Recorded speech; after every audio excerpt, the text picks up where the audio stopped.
Good morning, Del Yard. This is a double doozy on a Sunday.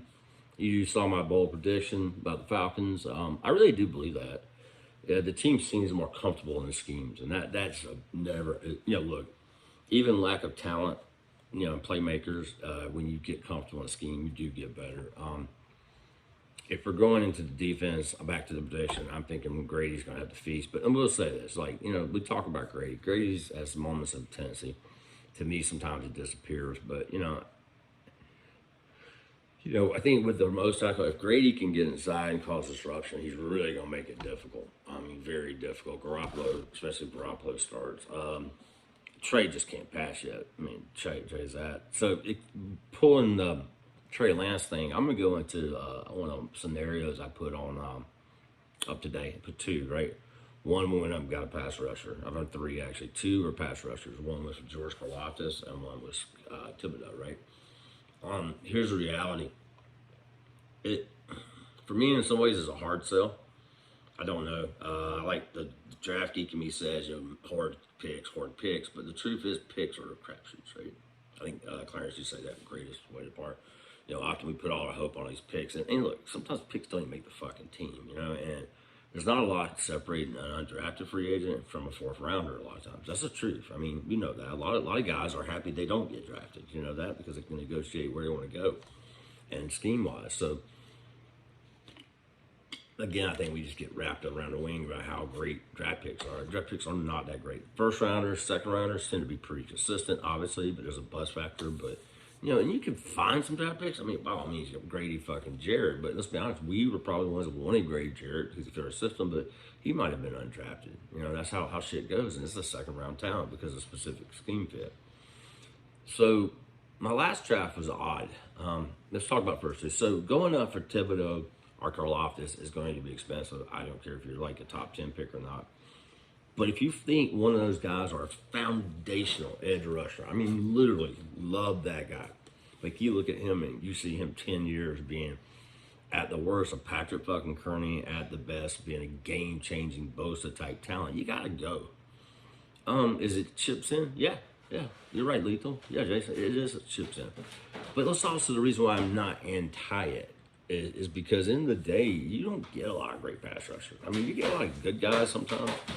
But to get an elite one, like if you Thibodeau's got some elite movement fucking skills. I mean, elite movement skills. He really does. He's got a first step that's unworldly. Karlaftis is interesting. He may even be a 5 tag. He may be Justin Smith. You keep hearing me say that. That's a great pick. Justin Smith was very good with Cincinnati. They used him incorrectly toward like the last. He had a big rookie season, used him properly, had a coaching change, and they started using like an outside linebacker. He was not an outside linebacker. Neither was Karlaftis. I tell you what, is a 5 tech athletic disruptor that can move inside and be based in. Justin Smith, in my opinion, should be Hall of Fame. Guy's got 5 fucking All Pros. Do you know that? 5 fucking All Pros. That's legit. 98 sacks, I believe, in total. So if you get me Karlaftis, so we traded it up to 1-5. I don't give a fuck about his bend. I really don't. He's a high motor guy. Got serious ability. I think Jed will tell you too. They're two different players, though. Thibodeau is obviously, to me, Thibodeau, I hate putting comps because they're really right, but it's like a Javon Curse type, long, athletic, powerful guy. Some of the video things I like about him is watching him stand up and rush. Good guy, he's a fantastic outside linebacker. Wide 9, both are great players.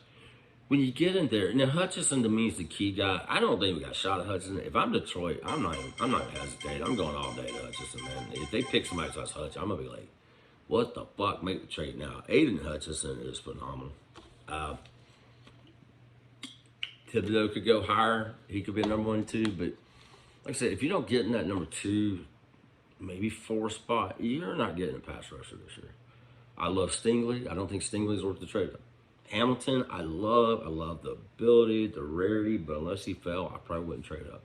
He's had injury issues, that's a fact. But but back towards talking about, are you all in? Yeah, you kind of are all in, so I'll go with you, Jason. But when we say go all in, let's also put we have all nothing. I mean, edges are not cheap, and to get a 5th-year contract on a dominant edge is a very rare thing indeed. And yeah, it depends on how close you are on your foundation or roster. I vacillate with those scenarios. Who would I take? I honestly probably, I think maybe Tibbs, but God almighty, watching Karlaftis, he makes a hard call for me. Again, Hutchinson's my rated one. So that's the edge rusher. So the alternative path, I just put one up. Some are going to hate, some will like.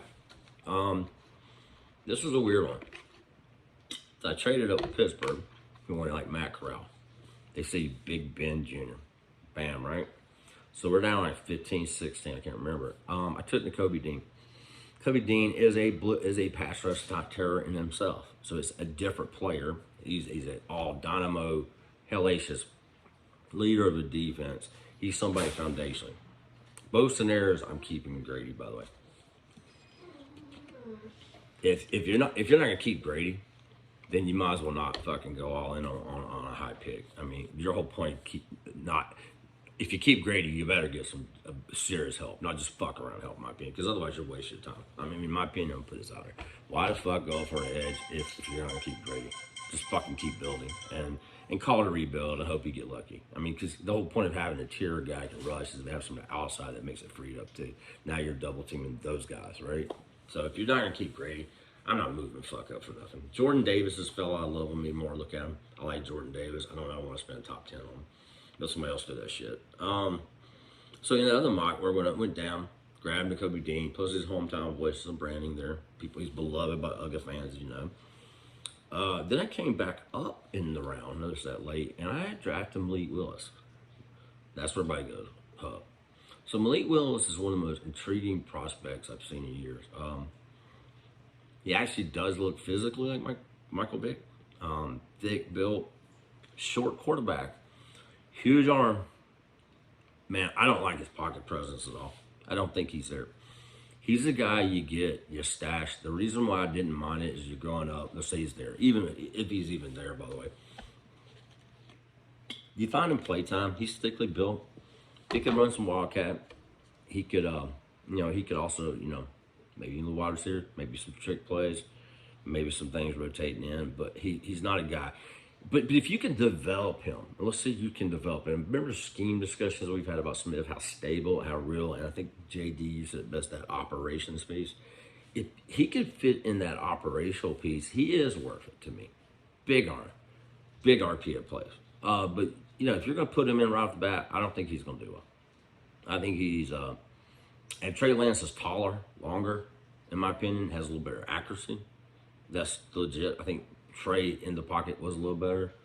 I would not want Willis high, but if he does like a Lamar Jackson type punch, sure. But I'm telling you, he's probably going to sit 2 years. He can play Taysom Young type stuff. Watch the guy play it. He's up thick on the bench. I think it's like 6'1", 220. He carries weight well. He doesn't take huge hits, and he's got 4.3 speed. Dude, he's my slot back even. I don't give a shit. You find time for him, playmakers. If I remember correctly, I went back in, and I think at Penn State, I can't pronounce his rusher. I can't pronounce his name, but another Twitch guy, but he's a project, right? But you're stacking. You're going all in Thibodeau, you might as well go all in that way, right? Again, wide, you saw tight end, but tight end's a big deal for me. I think you need a tight end, and I think Weidermeyer, in this case, I picked. Obviously, McBride would be pretty fucking cool too, right? So what do you guys think about that? Then further down, we had, what do we have? I need to think about it. I had Britton Brown. So he's a running back, and I had Pierce on the other side from Florida. Those are two running backs that are kind of sleepers. I think the different runners. Pierce is more of a little bowling ball. I can't call him Michael Turner light. Do it awesome. He's got really good hands and pass pro. Britton Brown's a slasher. Britton Brown is a little bit less speed than Kiko, but got enough speed to go next edge, and you can do slot. I really like this running back. Wide zone guy, slasher. You're keeping Davis and thing. The other picks on there I had, everybody, you had, shit, my brain is freaking here. Let me look up real quick. Sorry, guys, give me a second. You know how you're getting old, right? When you can't remember your shit. That's called hangover, too. And look, I definitely want some shit that says So one of the ones I went to, we did trade up. So I went Karlaftis one trade. I got Kenneth Walker around, Merlin Robinson. Not a bad one. The other one that I'm really focused on now is when I went and got up. Okay, so in this one, I had signed Jesse Bates, free agent, right? Let's go back over the draft itself. We traded number 4 overall. Let's see.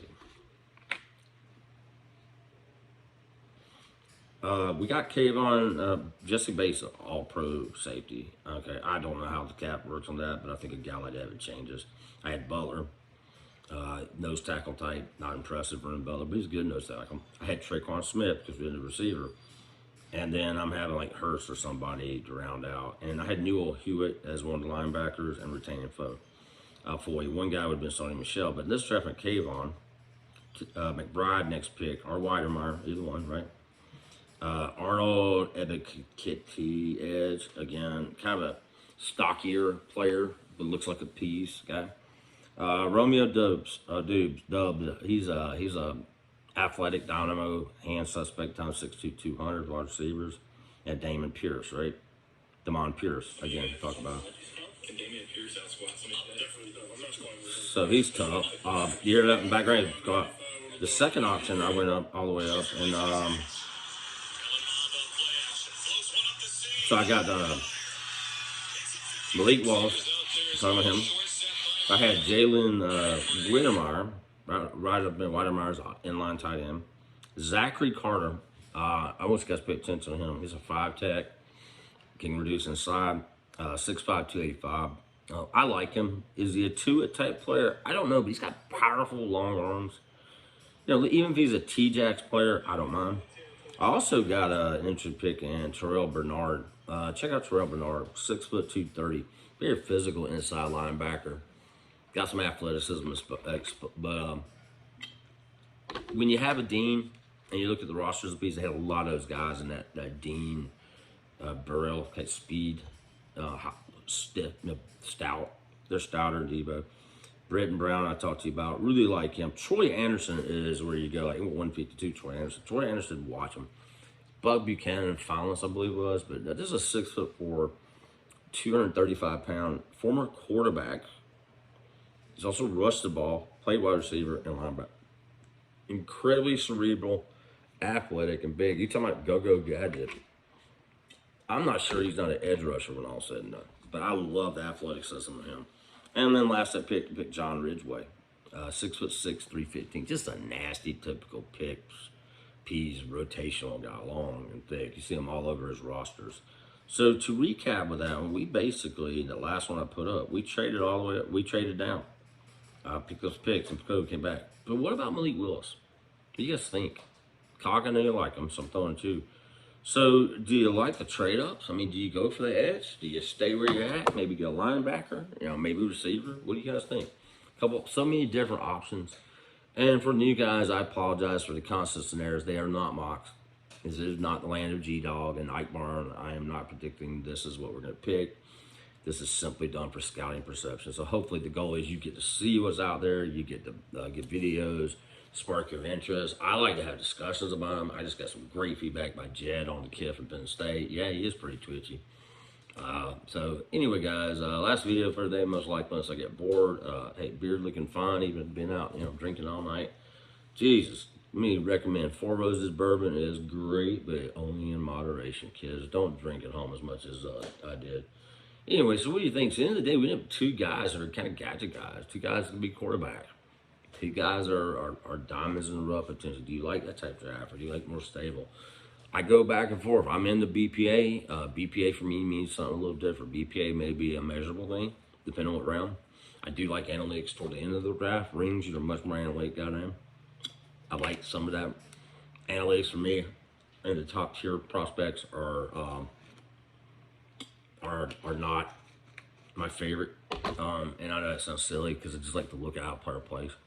So, for example, Karlaftis may not, hit the RAS score. Maybe he will, maybe he doesn't. But I look at his ceiling differently from watching him play and from putting empirical data, which rings in your friends. You, unlike a lot of guys, put a lot of empirical data in there too. So I do like, I want your perspective. I'm far more into analytics when you get out of 4th rounds and 5th rounds and 6th rounds. So a guy like Troy Anderson for me is analytics because I'm looking at a guy cerebral enough to pick up a playbook. He's got length enough to play linebacker. He was actually a pretty all-American quarterback, mobile quarterback, right? So for that guy, the tape matters. Obviously, his combine matters and what he does. Dean is another guy where I'm may go against analytics. He may be considered too short by some. I think scheme fit goes in the terms of scheme. I don't think he's too short for Peach. I think he brings a lot of what Ray Lewis did. So it's interesting. It's always a battle between analytics, empirical data, college play, but college play can be misguiding too. So take Troy Anderson. I can't remember if he won Buchanan or anything, but remember a guy named Corey Biermeyer won it, right? I believe Sunshine was a fucking shitty outside linebacker guy. He was a finalist for it. So, you can't really always say that. So, again, I'm going to post this question. One, I told you guys post your opinions. And I'm telling you right now, I'm watching the Giants play Dallas. One thing's going to be really interesting is, I'm digressing, but not. I don't think Mike Jones is a fucking answer. They're putting Glenn in all the time, dude. So if it's not the answer, I don't know that there's a quarterback in there that the Giants maybe want with that 4th pick. They might be up for business, especially like 9. They may be able to go down and get a guy later. Maybe they go down and Matt Corral's sitting there for them. Maybe they want to go further than Carson Strong. So, I just don't know that Daniel Jones is their answer. I really think he's a detestable quarterback. I don't like him. I think he needs to become a tight fucking end. I think he's got some ability to run. I think he's kind of rumble jumble. Hell, I hate to say it, but put 10 pounds on him, 20 pounds, put him out tight end. A lot depends on things. But anyway, I digress just a little bit, but back to, I'd like to hear some views on analytics. What do you guys think about it? For me, analytics, I think me and Clarence are like, man, we've been buddies on this shit, right, man? Because me and him are old school scouter types, and I've been a scout. So my background, I actually just coached high school as an assistant before. Did D-backs, go figure, huh? And linebackers. And I never actually became a scout. I toyed with the idea and looked at it, but it just didn't work for me family-wise. But I'm of the old school scouts. The scouts I knew were more the video watching guys, the game watching guys, and I think you learn a lot from highlights as well. Watch how guys do. One thing I like about Thibodeau, and one thing I really like about Karlaftis, these are not easy sacks. So again, analytics, so that's the question, analytics versus empirical.